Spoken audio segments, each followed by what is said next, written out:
Hey guys, in this video, I will show you how to file back taxes on TurboTax. Alright, so let's begin with the video.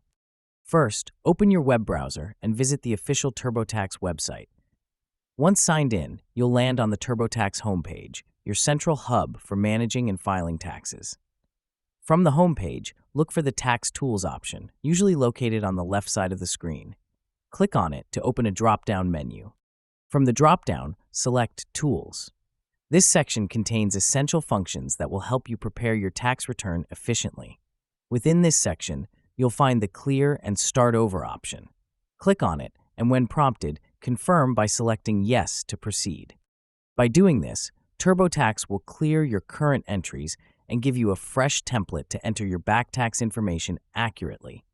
From here, TurboTax will guide you step by step through each section of your return, ensuring all necessary details are filled in correctly. Before you begin entering data, make sure you have your W-2s, 1099s, and any other important tax documents from the year you're filing for. And that's it. So that is how you can file back taxes on TurboTax.